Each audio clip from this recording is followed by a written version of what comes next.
Hello friends, hope सब बढ़िया होंगे। तो आज हम करेंगे लॉज ऑफ मोशन का पार्ट 2, जिसमें हम पढ़ेंगे न्यूटन्स के फर्स्ट लॉ के बारे में और इनर्शिया के बारे में। सबसे पहले हम पढ़ते हैं न्यूटन्स का फर्स्ट लॉ। न्यूटन का फर्स्ट लॉ क्या कहता है कि अगर कोई बॉडी रेस्ट पे है तो वो रेस्ट पे रहेगी। अगर कोई बॉडी रेस्ट पे है तो वो रेस्ट पे रहेगी, और अगर कोई बॉडी मोशन में है तो वो मोशन में ही रहेगी जब तक हम उस पर बाहर से कोई फोर्स अप्लाई नहीं करते। यानी कि अगर कोई बॉडी रेस्ट पे है तो वो रेस्ट पे ही रहेगी, जब मैंने उस पर फोर्स अप्लाई की तो वो मोशन में आई। ऐसे ही अगर कोई बॉडी मूव कर रही है और वो मूव करती ही रहेगी जब तक अगर मैंने उस पर फोर्स लगाई तो वो रुकेगी या उसकी स्पीड चेंज होगी।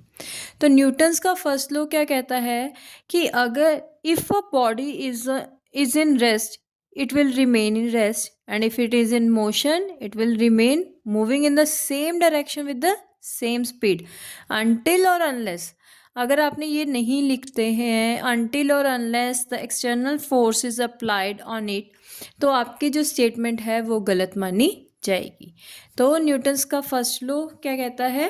तो न्यूटन्स के फर्स्ट लॉ ने कहा कि अगर कोई बॉडी रेस्ट पे है तो वो रेस्ट पे रहेगी, और अगर कोई बॉडी मोशन में है तो वो मोशन में रहेगी। अब जो न्यूटन्स का फर्स्ट लॉ है ना, वो दो पार्ट्स में डिस्क्राइब किया है।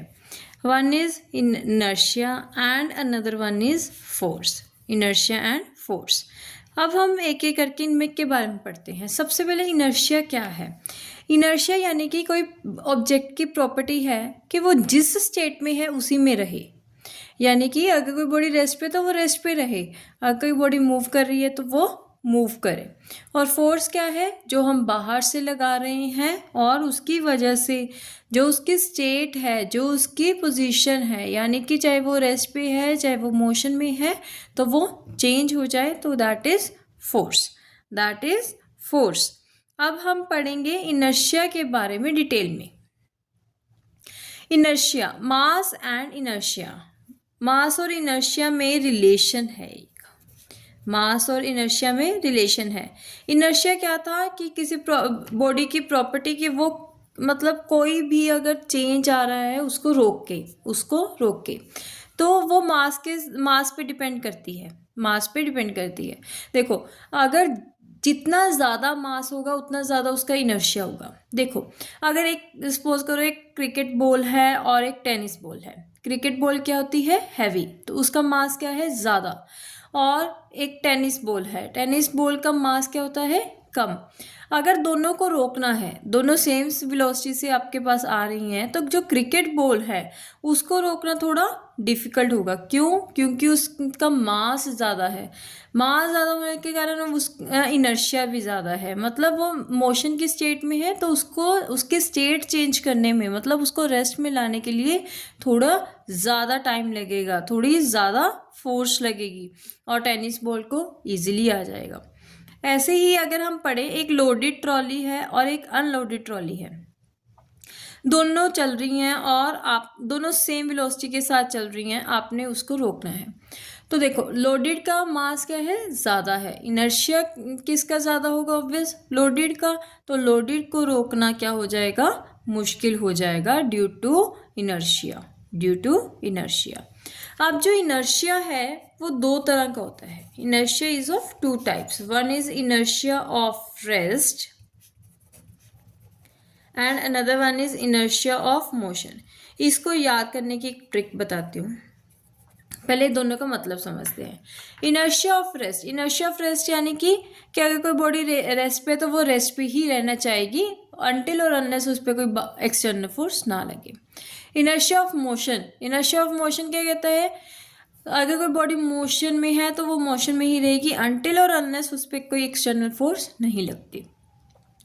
इसको ना आपसे कोई डायरेक्ट क्वेश्चन नहीं पूछेगा what is inertia of rest, what is inertia of motion. इसकी कुछ एग्जांपल्स हैं जो हम डिस्कस करेंगे।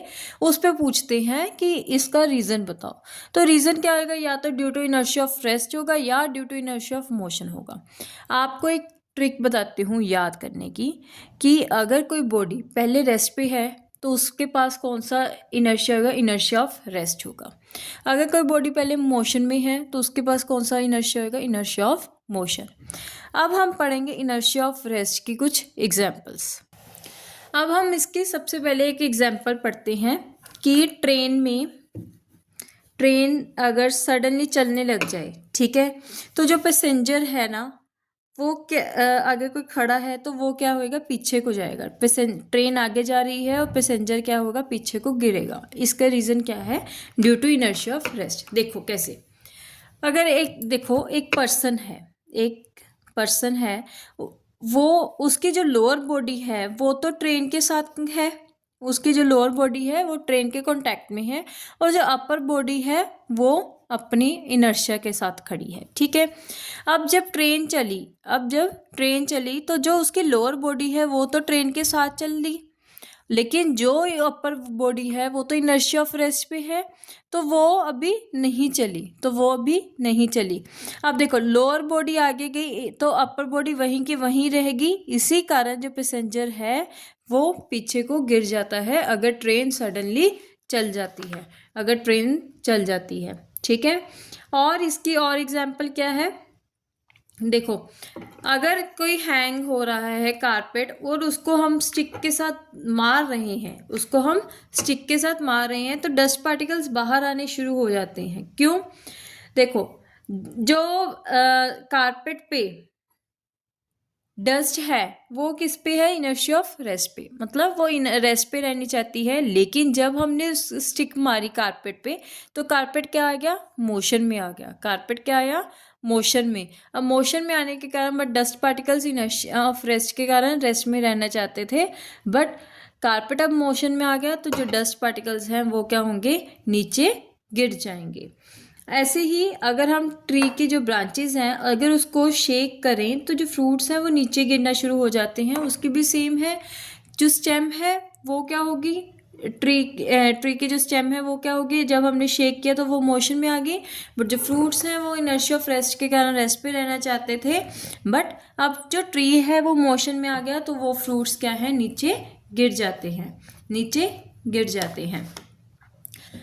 और नेक्स्ट है, अगर ट्रेन देखा होगा, अगर ट्रेन के जो कॉरिडोर्स हैं वो एकदम से चल लें, ठीक है, तो जो उसके स्लाइडिंग डोर्स हैं वो अपने आप ओपन हो जाते हैं। क्यों? देखो, अब जो फ्रेम्स हैं जिसमें डोर्स लगे हुए हैं वो किस पे हैं, इनर्शिया ऑफ रेस्ट के कारण रेस्ट पे हैं, बट डोर्स किस कांटेक्ट में है, ट्रेन के। अब जब ट्रेन चली तो डोर्स भी चलेंगे, बट फ्रेम्स क्या हैं, इनर्शिया ऑफ रेस्ट के कारण रेस्ट पे रहना चाहेंगे। इस वजह से जो डोर्स हैं वो क्या हो जाएंगे, ओपन।